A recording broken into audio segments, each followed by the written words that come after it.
tiempo, sí me gusta siempre hablar de, ante toda esta barbaridad, ante todos estos riesgos, ¿qué hacemos o qué podemos hacer, si es que podemos hacer algo, ¿no? Bueno, en principio, solo hay dos formas de parar esta carrera hacia una guerra, vamos a decir guerra europea, por no decir más, ¿no? Primero, que el miedo a la fuerza militar de Rusia, ¿no? Que ante el miedo a esa fuerza militar se decía, bueno, pues vamos a parar la escalada, ¿no? Pero aquí no podemos decir nosotros mucho, no está en nuestras manos, ¿no? Tampoco sabemos qué tipo de cálculos se hacen al respecto. Si ante esa situación de pánico, los que toman la decisión, que no son los gobiernos ni es la OTAN, sino los que están detrás, que son ese poder corporativo, ¿qué tipo de cálculos hacen? Dicen, bueno, como no tenemos otra salida, aunque tengamos solo un 30% de posibilidades de ganar en una guerra mundial, vamos para allá, porque es que es o eso o nada. Pues vamos a intentarlo, porque es lo único que tenemos, ¿no? Bien, puede ser, no sabemos si hacen ese tipo de valoraciones, ¿no? Y la otra posibilidad sería que hubiese una reacción popular, digamos, ¿no?, frente a esta escalada. Bueno, retos de esa posible reacción popular, vamos a intentar arañar un poco estos temas, ¿no? Primero, la falta de tiempo, evidentemente, ¿no? La verdad es que no sabemos si es algo que se puede desencadenar en semanas o en meses, o si se va a estancar o se puede prolongar años. Claro, estamos hablando de temas tan terribles que, aunque todas las medidas o las políticas estén encaminadas en una dirección, hay que pensar que en el último momento, antes de un estallido de ese tipo, alguien hará algo distinto para evitar que eso suceda, ¿no? Esto se ha comentado a veces en las crisis económicas, ¿no? ¿Verdad? Antes de las crisis económicas, muchas veces, todos los datos macroeconómicos indican que vamos a una dirección hacia una crisis descomunal, ¿no? Pero, de pronto, precisamente porque vamos hacia ese escenario, se empiezan a hacer cosas muy distintas de las habituales para evitar que eso suceda. Entonces, bueno, también podemos pensar que ante algo tan bárbaro como una guerra europea o una guerra mundial, pues se harán algo para evitar que eso suceda, ¿no? Bien, pero de cualquier forma es claro que no sabemos con cuánto tiempo contamos, no sabemos si estamos hablando de meses, de semanas o qué, ¿no? Entonces, claro, organizar a la gente, organizar una reacción popular es algo complicado, aunque es cierto también que depende cómo se muevan las noticias, en el momento en que se produzca el estallido, eso puede ser muy rápido, pero igual ya es tarde también, ¿no? Bueno, y por otro lado, otro problema es la ausencia o debilidad extrema de la oposición política organizada en buena parte de Europa, vamos a decir, y en el País Vasco en concreto, ¿vale? Entonces, claro, una cosa es organizar la oposición a esto que está pasando a partir de organizaciones que ya existen, pero si las organizaciones que ya existen están dentro del sistema y no se atreven a moverse fuera de él, pues entonces hay que crear algo nuevo. Y eso es muy complicado. Eso es complicado. Pero bueno, dos opciones teóricas, ¿eh? Primero, movilizar las organizaciones que ya existen. Segundo, crear una organización nueva, ¿no? ¿Qué pasa con las organizaciones ya existentes? Bueno, el problema básico es que son parte del sistema, ¿no? Esto a partir de los años 90, ellos evidentemente lo niegan rotundamente, no, pero en el ámbito socioeconómico también, ya hemos dicho, en el ámbito sociocultural y en el ámbito geopolítico. Saben que si se salen del sistema, los medios de comunicación los destruyen, no tienen nada que hacer en las siguientes elecciones, están aterrorizados con tomar medidas que les saquen, digamos, de lo políticamente correcto, también en este caso, ¿no? Frente al poder corporativo tienen o sumisión, o pavor, o prudencia, pero el resultado siempre es el mismo, no hacer nada, ¿no? Hay una serie, ya lo hemos dicho, de organizaciones populistas emergentes que de alguna forma se salen de ese consenso, pero ahí también hay que prestar atención a lo que se suele llamar la disidencia controlada. Es decir, no basta que haya disidencia, porque a veces esa disidencia la crea el propio sistema para gestionar la discrepancia. Bueno, un detalle que a nosotros nos llama mucho la atención, o que debería llamar la atención, ¿no? Todas esas organizaciones y algunos grupos políticos que se están moviendo tanto alrededor del tema de Gaza, que efectivamente es un tema terrible, ¿por qué no dicen ni mu con respecto a lo que nos está pasando aquí mismo, ¿no? Y al riesgo inmediato que tenemos, ¿no? Es una pasividad sorprendente, ¿no? Pero sí es cierto que hay una tradición un tanto sospechosa, vamos a decir, entre nuestros grupos, llamémosle progresistas, ¿no? En el ámbito internacional. Solidaridad continuada, si queréis, pues no sé, con las referencias tradicionales, Venezuela, Cuba, Palestina, Sáhara, ¿no? Mientras no se hacía nada en Europa. Somos tremendamente progresistas porque estamos a favor de Cuba, a favor de Venezuela, tal, que no digo que esté mal, ¿eh? Pero claro, siempre es una solidaridad con entornos lo suficientemente lejanos como para que no nos comprometan a nada, ¿no? Es una tradición, digamos, sospechosa en ese sentido, ¿no? Bien. ¿Qué pasa con la disidencia en Occidente? Ya hemos dicho, hay una fuerza creciente del nacionalismo conservador, ¿no? Y también de movimientos surgidos de lo que se está llamando hoy izquierda anticorporativa, ya lo hemos mencionado, ¿no? El BSV en Alemania, Robert Kennedy en Estados Unidos, el Partido Socialdemócrata de Fico en Eslovaquia, etcétera, ¿no? Bueno, ahí decíamos, falta la primera línea, ¿eh? La disidencia en los gobiernos no es imposible en Europa, ¿eh? Aquí queremos reflejarlo, ¿no? El caso de Hungría es ideología demócrata cristiana. En el ámbito de cultura y valores se han posicionado contra el sistema, contra lo que nosotros llamamos posmocapitalismo, y por eso decimos que son de ultraderecha, que son populistas, etcétera, ¿no?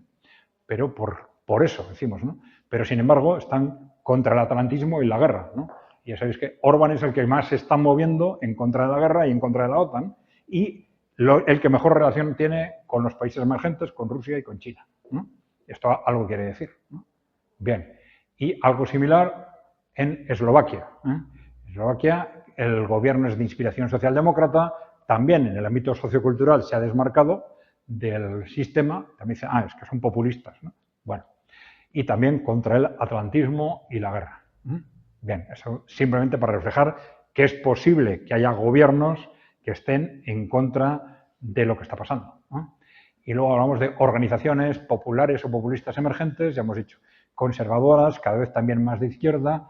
Bueno, todas estas organizaciones hay que intentar escapar a la hora de valorarlos de los clichés que nos dan los medios de comunicación. Intentar valorarlas sin prejuicios, pero con prudencia, ¿eh? Y eso sí, atención a la disidencia controlada, ¿eh? Bueno, aquí tenéis también el caso de Galloway en el Reino Unido, no me voy a detener ahí. Bueno, ¿qué pasa con esa disidencia controlada, ¿no? Bueno, es la utilización de la frustración social para impulsar organizaciones que en realidad están actuando para el poder corporativo. Esto se ha dicho a veces de la izquierda europea de los últimos 30 años, ¿no? Dicen que son disidencia, pero en la práctica no se salen del neoliberalismo y en el ámbito sociocultural siguen directamente las líneas, los intereses corporativos y se hacen cada vez más atlantistas, ¿no? Pero también un tema que fue clarísimo, lo que sucedió con el fascismo y el nazismo en los años 20 y 30, ¿no? Del siglo XX. Se basaban en una frustración social en Alemania o en Italia para manipularla a favor de ¿quién? De esos poderes corporativos que fueron los que financiaron masivamente al fascismo y el nazismo, que no hubieran sido prácticamente nada sin esos apoyos. ¿Para qué los financian? Pues para hacer frente a un movimiento obrero que era muy agresivo y a la Unión Soviética que les tenía muy preocupados. Objetivos clarísimamente que eso está demostrado históricamente por todas partes, ¿no? Bien. Entonces, las contradicciones y crisis de los últimos 30 o 40 años han generado una indignación popular que puede ser muy fácilmente manipulada. Es el caldo de cultivo para que surja, por un lado, una disidencia real, pero también disidencia controlada, ¿no? Y evidentemente, si yo, desde la perspectiva de las corporaciones, tengo todo el dinero del mundo, puedo financiar organizaciones, comprarlas, comprar personas concretas. Manipular organizaciones es bastante fácil, ¿no? Para ellos, claro. Bueno, organizaciones populares muchas veces han sido cooptadas, taponando el espectro político de representación de los ciudadanos, ¿no? Y el poder corporativo conoce las contradicciones del sistema y sabe que la disidencia controlada es uno de los instrumentos clave para seguir controlando a la población, ¿eh? La reacción frente a las contradicciones del sistema también la controla, ¿eh?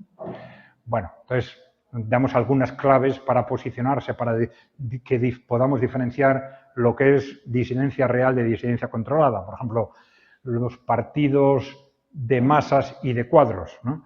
Los partidos del sistema tienden a evolucionar hacia partidos de cuadros. Las organizaciones, los grupos políticos, o se basan, ¿de dónde tienen su fuerza? Porque las direcciones de los partidos por sí mismos no son nada.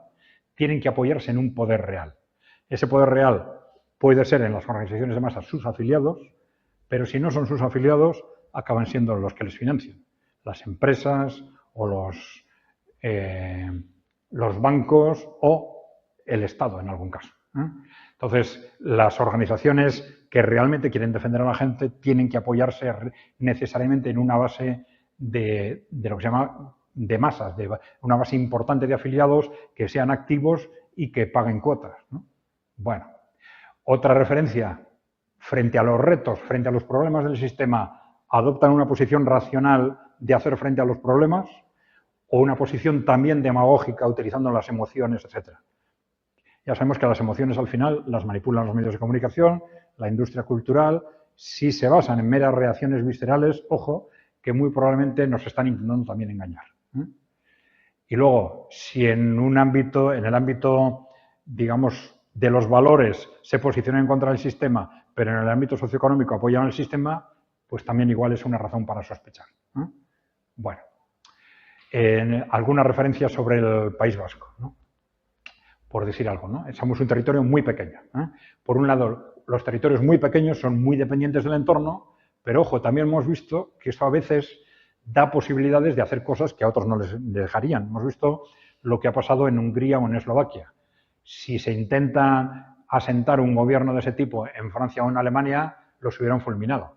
Pero Eslovaquia y Hungría también han intentado destruirlos, pero son lo suficientemente pequeños como para que les hayan permitido de alguna forma sobrevivir. Pero, bueno, también importancia del contexto geopolítico.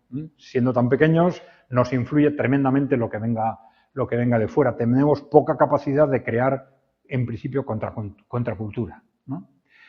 También, problema, tendencia de los países pequeños a aliarse con el diablo si hace falta. Esto lo vemos constantemente. Países que tienen conflicto, países pequeños que tienen conflictos con los países de alrededor, de pronto pasa por al lado alguien que dice yo te ayudo contigo. Y esto vemos, por ejemplo, los kurdos, que están rodeados de países históricamente enemigos. Pues Estados Unidos e Israel les ofrecieron ayuda y no lo dudaron. Se han aliado estratégicamente con Estados Unidos y con Israel. Claro, esto, si Estados Unidos e Israel hubiesen ganado los conflictos en Oriente Medio, les hubiera salido bien la apuesta, pero vamos a ver qué pasa, porque todo indica que Estados Unidos e Israel están perdiendo en Oriente Medio. Entonces, esto puede ser un desastre también para los kurdos. Con lo cual, estas alianzas estratégicas son a veces sí, inevitables, pero también muy peligrosas. Bien, desde los años 90, ¿qué hemos hecho en el País Vasco? Bueno, pues estamos en un mundo unipolar y hemos hecho lo que casi todos en Europa, intentar aliarnos con el que manda, al intentar aliarnos con Wall Street, la City, etcétera, llevarnos bien con ellos, por lo menos, para que nos ayuden. Bueno, esto ha creado una gran dependencia del mundo anglosajón y esto tiene sus ventajas y sus riesgos, sobre todo en el momento actual. Si ese mundo anglosajón pierde el choque geopolítico, pues tenemos un problema, sobre todo si no sabemos reposicionarnos a tiempo. Bueno, perdonar, esto va a necesitar un minuto para coger aliento, supongo. Bien. Bueno, es importante tener en cuenta, claro, el riesgo que esto tiene, ¿no? Los países pequeños tienen siempre a buscar aliados externos. Nosotros lo hemos hecho tradicionalmente, pero pensad que en las 4 últimas guerras en las que hemos participado las hemos perdido las 4. Y en las 4 hemos apostado por la guerra, dando por supuesto que estábamos, como somos muy débiles, apostando por uno de los bandos que estaban peleando en el Estado. En las 4. Y siempre hemos apostado a perdedor. Y esto, claro, tiene unas consecuencias impresionantes después. No estoy, evidentemente, una cosa es quién tenía razón o no, y otra cosa es que el apostar a perdedor tiene su impacto, un impacto normalmente terrible. Entonces, es un tema en el que nuestras organizaciones políticas deberían estar muy atentos y ser conscientes de ello, ¿no? De por quién han apostado en las últimas décadas y cómo, al menos parcialmente, deberían intentar reposicionarse. Reposicionarse siempre es peligroso, porque los que mandan ahora, si se dan cuenta, van a ir a por ti inmediatamente. Pero igual hay formas indirectas de hacerlo, formas discretas, etc. Bueno, eso cada uno debería valorar. Bueno, Vamos a ver si nos deja pasar o necesita... no necesitaba tanto tiempo. Vamos a ver.